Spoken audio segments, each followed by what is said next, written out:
حدیث نمبر 6190۔ حضرت سلمان نے کہا اگر تم سے ممکن ہو تو سب سے پہلے بازار میں نہ جاؤں اور نہ سب کے بعد وہاں سے نکلو، کیونکہ بازار شیطان کا مارکہ ہے اور وہاں اسی کا جھنڈا نصب ہوتا ہے۔ فرماتے ہیں مجھے خبر دی گئی کہ حضرت جبرائیل علیہ السلام حضور علیہ السلام کی خدمت میں حاضر ہوئے اور آپ کے پاس حضرت ام سلمہ رضی اللہ عنہا تھی۔ فرماتے ہیں حضور علیہ السلام حضرت جبرائیل علیہ السلام سے باتیں کرتے رہے، پھر کھڑے ہو گئے۔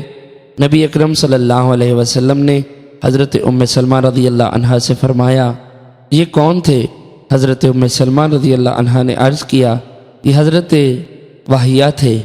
راوی فرماتے ہیں حضرت ام سلمہ رضی اللہ عنہا نے فرمایا اللہ کی قسم میں نے ان کو حضرت واہیہ ہی خیال کیا تھا، حتیٰ کہ حضور علیہ السلام کا خطبہ سنا، آپ ہماری خبریں بیان کر رہے تھے یا جیسا ابھی آپ نے فرمایا۔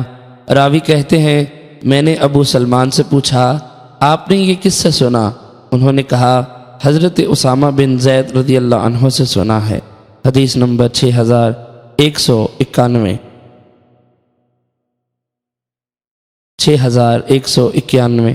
ام المومنین حضرت عائشہ رضی اللہ عنہ بیان کرتی ہیں کہ رسول اکرم صلی اللہ علیہ وسلم نے فرمایا تم میں سے سب سے پہلے مجھ سے وہ لاحق ہوگی جس کے ہاتھ سب سے زیادہ لمبے ہیں۔